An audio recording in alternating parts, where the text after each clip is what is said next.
नमस्कार श्रोताओं, स्वागत है आपका मेरे चैनल में। आज हम सुनने जा रहे हैं मनु भंडारी द्वारा लिखी गई कहानी यही सच है। तो चलिए सुनते हैं फिर ये कहानी। कानपुर। सामने आंगन में फैली धूप सिमटकर दीवारों पर चढ़ गई और कंधे पर बस्ता लटकाए नन्हे नन्हे बच्चों के झुंड के झुंड दिखाई दिए। तो एकाएक ही मुझे समय का आभास हुआ। घंटा भर हो गए यहाँ खड़े खड़े और संजय का अभी तक पता नहीं। झुंझलाती सी मैं कमरे में आती हूँ। कोने में रखी मेज पर किताबें बिखरी पड़ी हैं, कुछ खुली कुछ बंद।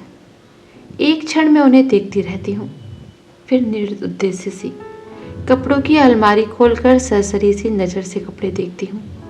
सब बिखरे पड़े हैं। इतनी देर यूं ही व्यर्थ खड़ी रही, इन्हें ही ठीक कर लेती, पर मन नहीं करता और फिर बंद कर देती हूँ। नहीं आना था तो व्यर्थ ही मुझे समय क्यों दिया? फिर यह कोई आज की ही तो बात नहीं। हमेशा संजय अपने बताए हुए समय से घंटे 2 घंटे देरी करके आता है और मैं हूँ कि उसी क्षण से प्रतीक्षा करने लगती हूँ। उसके बाद लाख कोशिश करके भी तो किसी काम में अपना मन नहीं लगा पाती। वह क्यों नहीं समझता कि मेरा समय बहुत अमूल्य है। थीसिस पूरी करने के लिए अब मुझे अपना सारा समय पढ़ाई में ही लगाना चाहिए, पर यह बात उसे कैसे समझाऊं? मेज पर बैठकर मैं फिर पढ़ने का उपक्रम करने लगती हूँ, पर मन है कि लगता ही नहीं। पर्दे के जरा से हिलने से दिल की धड़कन बढ़ जाती है और बार बार नजर घड़ी के सरकते हुए कांटों पर दौड़ जाती है। हर समय यही लगता है, वह आया वह आया। तभी मेहता साहब की 5 साल की छोटी सी बच्ची झिझकती सी कमरे में आती है और कहती है, आंटी मुझे कहानी सुनाओगी? नहीं, अभी नहीं, पीछे आना। मैं रुखाई से जवाब देती हूँ। वह भाग जाती है। ये मिसेस मेहता भी एक ही हैं। यूं तो महीनों शायद मेरी सूरत नहीं देखती, पर बच्ची को जब तक मेरा सिर खाने को भेज देती हैं। मेहता साहब फिर भी कभी कभी 8-10 दिन में खैरियत पूछ ही लेते हैं, पर वे तो बेहद अकड़ मालूम होती है। खैर अच्छा ही है। ज़्यादा दिलचस्पी दिखाती तो क्या मैं इतनी आज़ादी से घूम फिर सकती थी?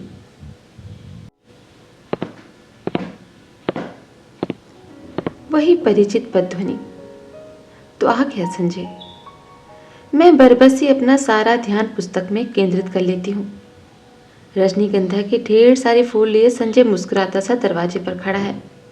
मैं देखती हूँ, पर मुस्कुराकर स्वागत नहीं करती। हंसता हुआ वह आगे बढ़ता है और फूलों को मेज पर पटक कर पीछे से मेरे दोनों कंधे दबा दबा पूछता है, बहुत नाराज हो? रजनीगंधा की महक से जैसे सारा कमरा महकने लगता है। मुझे क्या करना है नाराज होकर? रुखाई से मैं कहती हूँ। वह कुर्सी सहित मुझे घुमाकर अपने सामने कर लेता है और बड़े दुलार के साथ ठोटी उठाकर कहता है, तुम ही बताओ क्या करता? क्वालिटी में दोस्तों के बीच फंसा था, बहुत कोशिश करके भी उठ नहीं पाया। सबको नाराज करके आना अच्छा भी नहीं लगता। इच्छा होती है कह दूं, तुम्हें दोस्तों का ख्याल है, उनकी बुरा मानने की चिंता है, बस मेरी ही नहीं। पर कुछ कह नहीं पाती। एकटक उसके चेहरे की ओर देखती रहती हूँ। उसके सांवले चेहरे पर पसीने की बूंदें चमक रही हैं। कोई और समय होता तो मैंने अपने आंचल से इन्हें पोंछ दिया होता, पर आज नहीं। वह मंद मंद मुस्कुरा रहा था। उसकी आंखें समय याचना कर रही थी, पर मैं क्या करूं? तभी वह अपनी आदत के अनुसार कुर्सी के हत्थे पर बैठकर मेरे गाल सहलाने लगता है। मुझे उसकी इसी बात पर गुस्सा आता है। हमेशा इसी तरह करेगा, फिर दुनिया भर का लाड दुलार दिखलाएगा। वह जानता जो है कि इसके आगे मेरा क्रोध टिक नहीं पाता। फिर उठकर वह फूलदान के पुराने फूल फेंक देता है और नए फूल लगाता है। फूल सजाने में वह कितना कुशल है। एक बार मैंने यूं ही कह दिया था कि मुझे रजनीगंधा के फूल बड़े पसंद है, तो उसने नियम ही बना लिया कि हर चौथे दिन ढेर सारे फूल लाकर मेरे कमरे में लगा देता है। और अब तो मुझे ऐसी आदत हो गई है कि एक दिन भी कमरे में फूल न रहे तो न पढ़ने में मन लगता है न सोने में। ये फूल जैसे संजय की उपस्थिति का आभास देते रहते हैं। थोड़ी देर बाद हम घूमने निकल जाते हैं। एकाएक ही मुझे इरा के पत्र की बात याद आती है, जो बात सुनाने के लिए मैं सवेरे से ही आतुर थी। इस गुस्सेबाजी में जाने कैसे उसे भूल गई। सुनो, ईरा ने लिखा है कि किसी दिन भी मेरे पास इंटरव्यू का बुलावा आ सकता है, मुझे तैयार रहना चाहिए। कहाँ? कलकत्ता से? कुछ याद करते हुए संजय पूछता है और फिर एकाएक ही उछल पड़ता है, दीपा, यदि तुम्हें वह जॉब मिल जाए तो मजा आ जाए। हम सड़क पर हैं, नहीं तो अवश्य ही उसने आवेश में आकर कोई हरकत कर डाली होती। जाने क्यों मुझे उसका इस प्रकार प्रसन्न होना अच्छा नहीं लगा। क्या वह चाहता है कि मैं कलकत्ता चली जाऊं, उससे दूर? तभी सुनाई देता है, तुम्हें यहाँ जॉब मिल जाए तो मैं भी अपना तबादला कलकत्ता ही करवा लूं, हेड ऑफिस में। यहाँ के रोज की किचकिच से तो मेरा मन उब गया है। कितनी बार सोचा कि तबादले की कोशिश करूं, पर तुम्हारे ख्याल ने हमेशा मुझे बांध लिया। ऑफिस में शांति हो जाएगी, लेकिन मेरी शामें वीरान हो जाएंगी। उसके स्वर की आर्द्रता ने मुझे छू लिया। एकाएक ही मुझे लगने लगा कि रात बड़ी सुहावनी हो चली है। हम दूर निकलकर अपनी प्रिय टेकरी पर जाकर बैठ जाते हैं। दूर दूर तक हल्की सी चांदनी फैली हुई है और शहर की तरह यहाँ का वातावरण धुएं से भरा हुआ नहीं है। वह दोनों पैर फैलाकर बैठ जाता है और घंटों मुझे अपने ऑफिस के झगड़े की बात सुनाता है और फिर कलकत्ता जाकर साथ जीवन बिताने की योजनाएं बनाता है। मैं कुछ नहीं बोलती, बस एक टक उसे देखती हूँ, देखती रहती हूँ। जब वह चुप हो जाता है तो बोलती हूँ, मुझे तो इंटरव्यू के जाते हुए बड़ा डर लगता है। पता नहीं कैसे क्या पूछते होंगे। मेरे लिए तो यह पहला ही मौका है। वह खिलखिलाकर हंस पड़ता है। तुम भी एक मूर्खा हो, घर से दूर या कमरा लेकर अकेली रहती हो, रिसर्च कर रही हो, दुनिया भर में घूमती फिरती हो और इंटरव्यू के नाम से डर लगता है, क्यों? और गाल पर हल्की सी चपत जमा देता है। फिर समझाता हुआ कहता है, और देखो आजकल ये इंटरव्यू आदि तो सब दिखावा मात्र है। वहाँ किसी जान पहचान वाले से इन्फ्लुएंस डलवाना जाकर। पर कलकत्ता तो मेरे लिए एकदम नई जगह है। वहाँ ईरा को छोड़कर मैं किसी को जानती भी नहीं। अब उन लोगों की कोई जान पहचान हो तो दूसरी बात है। असहाय सी मैं कहती हूँ, और किसी को नहीं जानती। फिर मेरे चेहरे पर नजरें गड़ाकर पूछता है, नसीर भी तो वही है। होगा, मुझे क्या करना उससे? मैं एकदम ही बनाकर जवाब देती हूँ। पता नहीं क्यों मुझे लग ही रहा था कि अब वह यही बात कहेगा। कुछ नहीं करना, वह छेड़ने के लहजे में कहता है और मैं भपक पड़ती हूँ। देखो संजय, मैं 1000 बार तुमसे कह चुकी हूँ कि उसे लेकर मुझसे मजाक मत किया करो। मुझे इस तरह का मजाक जरा भी पसंद नहीं है। वह खिलखिलाकर हंस पड़ता है, पर मेरा तो मूड ही खराब हो जाता है। हम लौट पड़ते हैं। वह मुझे खुश करने के इरादे से मेरे कंधे पर हाथ रख देता है। मैं झपट कर हाथ हटा देती हूँ। क्या कर रहे हो? कोई देख लेगा तो क्या कहेगा? कौन है यहाँ जो देख लेगा? और देख लेगा तो देख ले, आप ही कुड़ेगा। नहीं, हमें पसंद नहीं है बेशर्मी। और सच्ची मुझे रास्ते में ऐसी हरकतें पसंद नहीं है। चाहे रास्ता निर्जन ही क्यों ना हो, पर है तो रास्ता ही। फिर कानपुर जैसी जगह। कमरे में लौटकर मैं उसे बैठने को कहती हूँ, पर वह बैठता नहीं, बस बाहों में भरकर एक बार चूम लेता है। यह भी जैसे उसका रोज का नियम है। वह चला जाता है। मैं बाहर बालकनी से निकलकर उसे देखती रहती हूँ। उसका आकार छोटा होते होते सड़क के मोड़ पर जाकर लुप्त हो जाता है। मैं उधर ही देखती रहती हूँ, निरुद्देश्य सी, खोई खोई सी। फिर आकर पढ़ने बैठ जाती हूँ। रात में सोती हूँ तो देर तक मेरी आंखें मेज पर लगे रजनीगंधा के फूलों को ही निहारते रहते हैं। जाने क्यों अक्सर मुझे भ्रम हो जाता है कि ये फूल नहीं, मानो संजय की आंखें हैं जो मुझे देख रही हैं, सहला रही हैं, दुल्ला रही हैं। अपने को यूं ही असंख्य आंखों से निरंतर देखे जाने की कल्पना से ही मैं लजा जाती हूँ। मैंने संजय को भी एक बार यह बात बताई थी तो वह खूब हंसा था और फिर से मेरे गालों को सहलाते हुए उसने कहा था कि मैं पागल हूँ, निरी मूर्खा हूँ। कौन जाने, शायद उसका कहना ही ठीक हो, शायद मैं पागल ही हूँ। कानपुर। मैं जानती हूँ संजय का मन निशित को लेकर जब तक आशंकित हो उठता है, पर मैं उसे कैसे विश्वास दिलाऊं कि निशित से मैं नफरत करती हूँ। उसकी याद मात्र से मेरा मन घृणा से भर उठता है। फिर 18 वर्ष की आयु में किया हुआ प्यार भी कोई प्यार होता है भला? मेरा बचपन होता है, महज पागलपन। उसमें आवेश रहता है पर स्थायित्व नहीं, गति रहती है पर गहराई नहीं।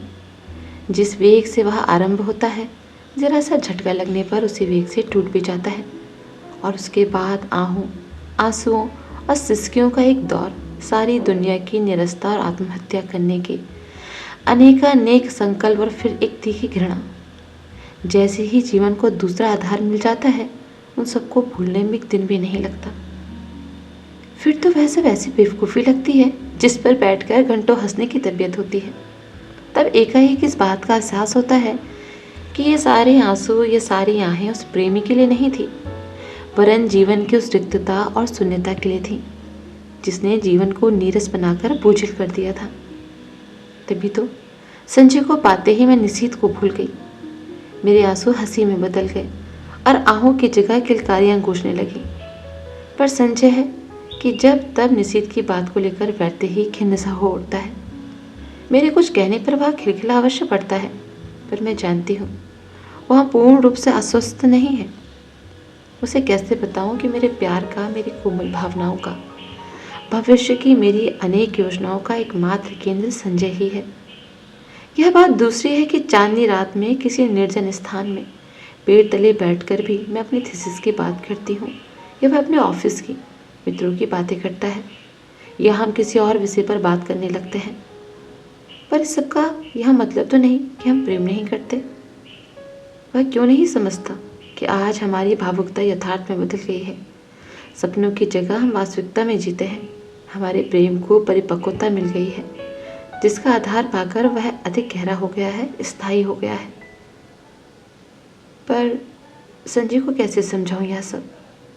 कैसे उसे समझाऊं कि निशित ने मेरा अपमान किया है, ऐसा अपमान जिसकी कचोट से मैं आज भी तिलमिला जाती हूँ। संबंध तोड़ने से पहले एक बार तो उसने मुझे बताया होता कि आखिर मैंने ऐसा कौन सा अपराध कर डाला था जिसके कारण उसने मुझे इतना कठोर दंड दे डाला।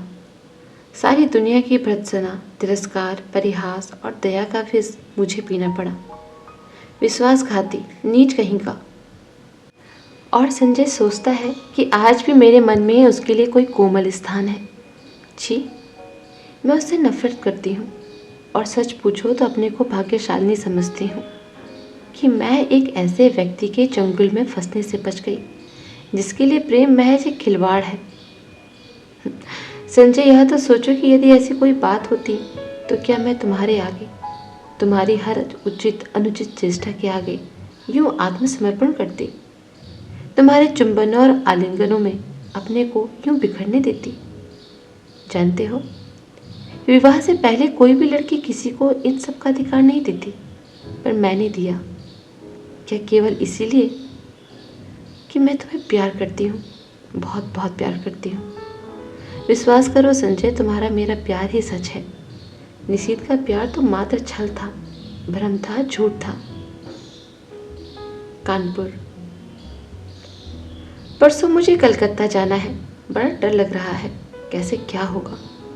मान लो इंटरव्यू में बहुत नर्वस हो गई तो संजय को कह रही हूँ कि वह भी साथ चले, पर उसे ऑफिस से छुट्टी नहीं मिल सकती। एक तो नया शहर, फिर इंटरव्यू। अपना कोई साथ होता तो बड़ा सहारा मिल जाता। मैं कमरा लेकर अकेली रहती हूँ, यूँ अकेली घूम फिर भी लेती हूँ। तो संजय सोचता है मुझ में बड़ी हिम्मत है, पर सच बड़ा डर लग रहा है। बार बार मैं यह मान लेती हूँ कि मुझे नौकरी मिल गई है और मैं संजय के साथ वहाँ रहने लगी हूँ। कितनी सुंदर कल्पना है, कितनी मादक। पर इंटरव्यू का भय मादकता से भरे इस स्वप्न जाल को छिन्न भिन्न कर देता है। काश संजय भी किसी तरह मेरे साथ चल पाता। कलकत्ता। गाड़ी जब हावड़ा स्टेशन के प्लेटफॉर्म में प्रवेश करती है तो जाने कैसी विचित्र आशंका, विचित्र से भय से मेरा मन भर जाता है। प्लेटफॉर्म पर खड़े असंख्य नर नारियों में मैं ईरा को ढूंढती हूँ। वह कहीं दिखाई नहीं देती। नीचे उतरने के बजाय खिड़की में से ही दूर दूर तक नजरें दौड़ाती हूँ। आखिर एक कुली को बुलाकर अपना छोटा सा सूटकेस और बिस्तर उतारने का आदेश दे मैं नीचे उतर पड़ती हूँ। उस भीड़ को देखकर मेरी दहशत जैसे और भी बढ़ जाती है। तभी किसी के हाथ के स्पर्श से मैं पूरी तरह चौंक जाती हूँ। पीछे देखती हूँ तो ईरा खड़ी है। रुमाल से चेहरे का पसीना पोंछते हुए कहती हूँ, उफ, तुझे न देखकर मैं घबरा रही थी कि तुम्हारे घर भी कैसे पहुंचूंगी।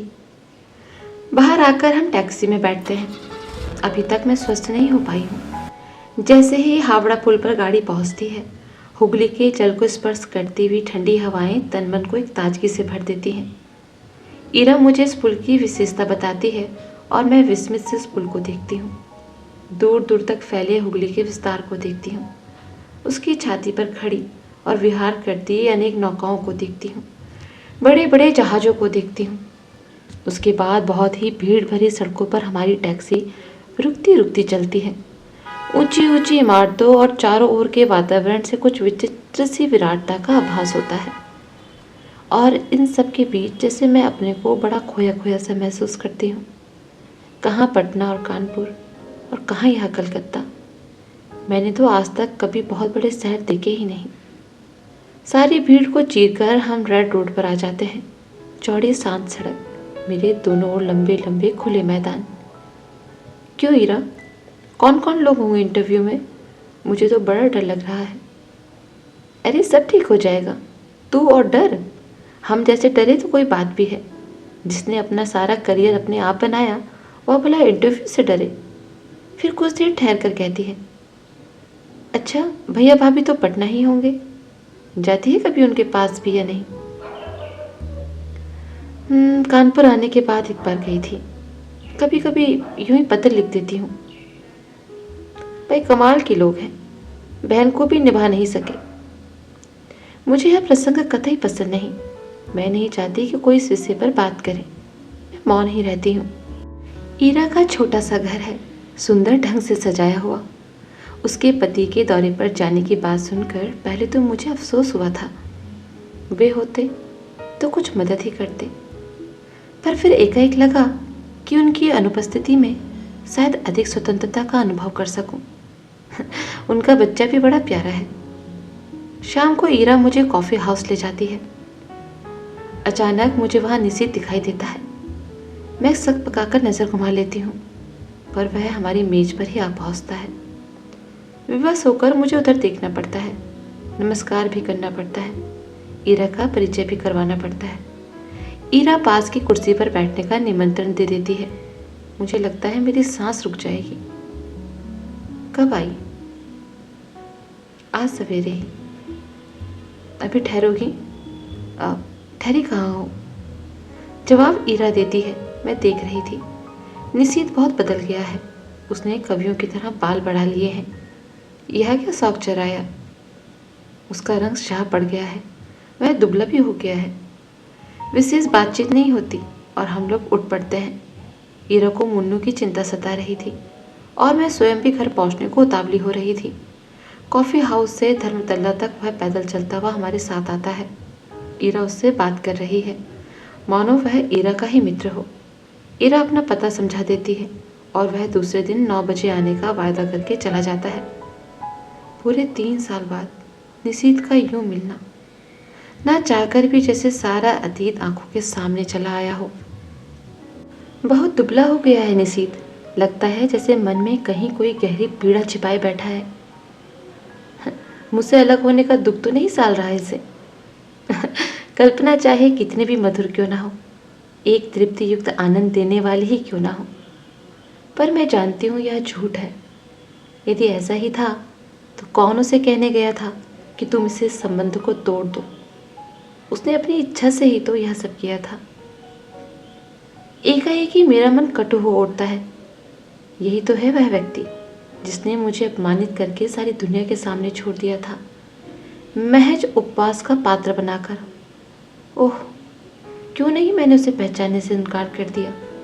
जब वह मेज के पास आकर खड़ा हुआ तो क्यों नहीं मैंने कह दिया कि माफ़ कीजिए, मैं आपको नहीं पहचानती? जरा उसका खिसियाना तो देखती। वह कल भी आएगा। मुझे उसे साफ साफ मना कर देना चाहिए था कि मैं उसकी सूरत भी नहीं देखना चाहती, मैं उससे नफरत करती हूँ। अच्छा, आए कल। मैं उसे बता दूंगी कि जल्दी ही मैं संजय से विवाह करने वाली हूँ। यह भी बता दूंगी पिछला सब कुछ मैं भूल चुकी हूँ। यह भी बता दूंगी कि मैं उसे घृणा करती हूँ और उसे ज़िंदगी में कभी माफ़ नहीं कर सकती। यह सब सोचने के साथ साथ जाने क्यों मेरे मन में यह बात भी उठ रही थी कि 3 साल हो गए, अभी तक निशीत ने विवाह क्यों नहीं किया? करे न करे मुझे क्या वह आज भी मुझसे कुछ उम्मीद रखता है? मूर्ख कहीं का। संजय, मैंने तुमसे कितना कहा था कि तुम मेरे साथ चलो, पर तुम नहीं आए।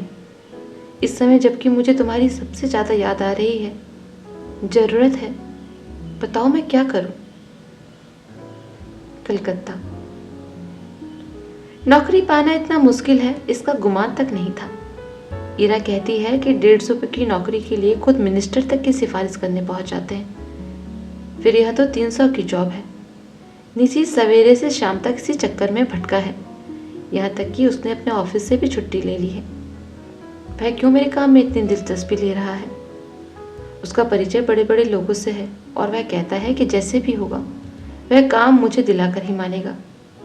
पर आखिर क्यों? कल मैंने सोचा था कि अपने व्यवहार की रुखाई से मैं स्पष्ट कर दूंगी कि अब वह मेरे पास ना आए। 8:45 के करीब जब मैं अपने टूटे हुए बाल फेंकने खिड़की पर गई तो देखा कि घर से थोड़ी दूर पर निशित टहल रहा है। वही लंबे बाल, कुर्ता पैजामा। तो वह समय से पहले ही आ गया। संजय होता तो 11 से पहले नहीं पहुंचता। समय पर पहुंचना तो वह जानता ही नहीं। उसे यूं चक्कर काटते देख मेरा मन जाने कैसा हो गया। और जब वह आया तो मैं चाहकर भी कटु नहीं हो सकी। मैंने उसे कलकत्ता आने का मकसद बताया तो लगा कि वह बड़ा प्रसन्न हुआ। वहीं बैठे बैठे फ़ोन करके उसने उस नौकरी के संबंध में सारी जानकारी प्राप्त कर ली। कैसे क्या करना होगा उसकी योजना भी बना डाली। बैठे बैठे फ़ोन से ऑफिस को सूचना भी दे दी कि आज वह ऑफिस नहीं आएगा। विचित्र स्थिति मेरी हो रही थी। उसके इस अपनत्व भरे व्यवहार को मैं स्वीकार नहीं कर पाती थी, नकार भी ना पाती थी। सारा दिन मैं उसके साथ घूमती रही, पर काम की बात के अतिरिक्त उसने एक भी बात नहीं की। मैंने कई बार चाहा कि संजय की बात बता दूं, पर बता नहीं सकी। सोचा कहीं वह यह सुनकर दिलचस्पी लेना कम न कर दे। उसके आज भर के प्रयत्नों से ही मुझे काफ़ी उम्मीद हो चली थी। यह नौकरी मेरे लिए कितनी आवश्यक है। मिल जाए तो संजय कितना प्रसन्न होगा। हमारे विवाहित जीवन के आरंभिक दिन कितने सुख में बीतेंगे। शाम को हम घर लौटते हैं। मैं उसे बैठने को कहती हूँ, पर वह बैठता नहीं, बस खड़ा ही रहता है। उसके चौड़े ललाट पर पसीने की बूंदें चमक रही है। एकाएक मुझे लगता है कि इस समय संजय होता तो अपने आंचल से उसका पसीना पोंछ देती, और वह क्या बिना बाहों में भरे, बिना प्यार के यूं ही चला जाता। अच्छा तो चलता हूँ। यंत्र चलित से मेरे हाथ जुड़ जाते हैं। वह लौट पड़ता है और मैं ठगी सी देखती रहती हूँ। सोते समय मेरी आदत है कि मैं संजय के लाए हुए फूलों को निहारती रहती हूँ। यहाँ वे फूल नहीं है तो बड़ा सूना सूना सा लग रहा है। पता नहीं संजय, तुम इस समय क्या कर रहे हो? 3 दिन हो गए, किसी ने बाहों में भरकर प्यार तक नहीं किया। कलकत्ता। आज सवेरे मेरा इंटरव्यू हो गया है। मैं शायद बहुत नर्वस हो गई थी और जैसे उत्तर मुझे देने चाहिए थे वैसे नहीं दे पाई। पर निशीत ने आकर बताया कि मेरा चुना जाना करीब करीब तय हो गया है। मैं जानती हूँ यह सब निशीत की वजह से ही हुआ है। ढलते सूरज की धूप निशीत के बाएं गाल पर पड़ रही थी और सामने बैठा निशीत इतने दिन बाद एक बार फिर मुझे बड़ा प्यारा सा लगा। मैंने देखा मुझसे ज़्यादा वह प्रसन्न है। वह कभी किसी का एहसान नहीं लेता, पर मेरी खातिर उसने न जाने कितने लोगों का एहसान लिया हो। पर आखिर क्यों? क्या वह चाहता है कि मैं कलकत्ता आकर रहूं उसके साथ, उसके पास? एक अजीब सी पुलक से मेरा तन मन सहर उठता है। वह ऐसा क्यों चाहता है? उसका ऐसा चाहना बहुत गलत है। बहुत अनुचित है। मैं अपने मन को समझाती हूँ कि ऐसी कोई बात नहीं है। शायद वह मेरे प्रति किए गए अन्याय का प्रतिकार करने के लिए यह सब कर रहा है। पर क्या वह समझता है कि उसकी मदद से नौकरी पाकर मैं उसे क्षमा कर दूंगी या जो कुछ उसने किया है उसे भूल जाऊंगी? असंभव। मैं कल ही उसे संजय की बात बता दूंगी। आज तो इस खुशी में पार्टी हो जाए। काम की बात के अलावा यह पहला वाक्य मैंने उसके मुंह से सुना। मैं ईरा की ओर देखती हूँ। वह प्रस्ताव का समर्थन करके भी मुन्नू की तबीयत का बहाना लेकर अपने को काट लेती है। अकेले जाना मुझे कुछ अटपटा सा लगता है। अभी तक तो काम का बहाना लेकर घूम रही थी, पर अब फिर भी मैं मना नहीं कर पाती। अंदर जाकर तैयार होती हूँ। मुझे याद है निशीथ को नीला रंग बहुत पसंद था। मैं नीली साड़ी ही पहनती हूँ। बड़े चाव और सतर्कता से अपना प्रसाधन करती हूँ। बार बार अपने को टोकती जाती हूँ। किसको रिझाने के लिए यह सब हो रहा है? क्या यह नीरव पागलपन नहीं है? सीढ़ियों पर निशीथ हल्की सी मुस्कुराहट के साथ कहता है, इस साड़ी में तुम बहुत सुंदर लग रही हो। मेरा चेहरा तमतमा जाता है, कनपट्टियां सुर्ख हो जाती हैं। मैं सचमुच ही इस वाक्य के लिए तैयार नहीं थी। यह सदा चुप रहने वाला निशीथ बोला भी तो ऐसी बात। मुझे ऐसी बातें सुनने की जरा भी आदत नहीं थी। संजय ना कभी मेरे कपड़ों पर ध्यान देता, ना कभी ऐसी बातें करता, जबकि उसे पूरा अधिकार है और यह बिना अधिकार ऐसी बातें करे। पर जाने क्या है कि मैं उस पर नाराज नहीं हो पाती, बल्कि एक पुलक में सिरहन महसूस करती हूँ। सच, संजय के मुंह से ऐसा वाक्य सुनने को मेरा मन तरसता रहता है, पर उसने कभी ऐसी बात नहीं की। पिछले 2.5 साल से मैं संजय के साथ रह रही हूँ। रोज ही शाम को हम घूमने जाते हैं। कितनी ही बार मैंने श्रृंगार किया, अच्छे कपड़े पहने, पर प्रशंसा का एक शब्द भी उसके मुंह से नहीं सुना। इन बातों पर उसका ध्यान ही नहीं जाता। वह देखकर भी जैसे यह सब नहीं देख पाता। इस वाक्य को सुनने के लिए तरसता हुआ मेरा मन जैसे रस से नहा जाता है। पर निशीथ ने यह बात क्यों कही? उसे क्या अधिकार है? क्या सचमुच ही उसे अधिकार नहीं है? नहीं है। जाने कैसी मजबूरी है, कैसी विवशता है कि मैं इस बात का जवाब नहीं दे पाती हूँ। निश्चयात्मक दृढ़ता से नहीं कह पाती हूँ कि साथ चलते इस व्यक्ति को सचमुच ही मेरे विषय में ऐसी अवांछित बात कहने का कोई अधिकार नहीं है। हम दोनों टैक्सी में बैठते हैं। मैं सोचती हूँ आज मैं इसे संजय की बात बता दूंगी। स्काई रूम इसी टैक्सी वाले को आदेश देता है। टुन की घंटी के साथ मीटर डाउन होता है और टैक्सी हवा से बातें करने लगती है। निशीथ बहुत सतर्कता से कोने में बैठा है, बीच में इतनी जगह छोड़कर कि यदि हिचकोला खाकर भी टैक्सी रुके तो हमारा स्पर्श ना हो। हवा के झोंके से मेरी रेशमी साड़ी का पल्लू उसके समूचे बदन को स्पर्श करता हुआ उसकी गोदी में पड़कर फरफराता है। वह उसे हटाता नहीं है। मुझे लगता है यह रेशमी सुवासित पल्लू उसके तनमन को रस से भिगो रहा है। यह स्पर्श उसे पुलकित कर रहा है। मैं विजय के अकथनीय अपलास से भर जाती हूँ। आज भी मैं संजय की बात नहीं कह पाती, जाकर भी नहीं कह पाती। अपनी इस व्यवस्था पर मुझे खींच भी आती है, पर मेरा मुंह है कि खुलता ही नहीं। मुझे लगता है कि मैं जैसे कोई बहुत बड़ा अपराध कर रही हूँ, पर फिर भी मैं कुछ नहीं कह रही। यह निशीथ कुछ बोलता क्यों नहीं? उसका यूं कोने में दुबक कर निर्विकार भाव से बैठे रहना मुझे कतई अच्छा नहीं लगता। एकाएक ही मुझे संजय की याद आने लगती है। इस समय वह यहाँ होता तो उसका हाथ मेरी कमर से लिपटा होता। यूँ सड़क पर ऐसी हरकतें मुझे स्वयं पसंद नहीं, पर जाने क्यों किसी की बाहों की लपेट के लिए मेरा मन ललक उठता है। मैं जानती हूँ कि जब निशीथ बगल में बैठा हो उस समय ऐसी इच्छा करना या ऐसी बात सोचना भी कितना अनुचित है, पर मैं क्या करूँ? जितनी दुर्गति से टैक्सी चली जा रही है, मुझे लगता है उतनी ही द्रुत गति से मैं भी बही जा रही हूँ, अनुचित अवांछित दिशाओं की ओर। टैक्सी झटका खाकर रुकती है तो मेरी चेतना लौटती है। मैं जल्दी से दाहिनी ओर का फाटक खोलकर कुछ इस हड़बड़ी से नीचे उतर पड़ती हूँ, मानो अंदर निशीथ मेरे साथ कोई बदतमीजी कर रहा हो। अजी इधर से उतरना चाहिए, टैक्सी वाला कहता है। मुझे अपनी गलती का भान होता है। उधर निशीथ खड़ा है, इधर मैं। बीच में टैक्सी।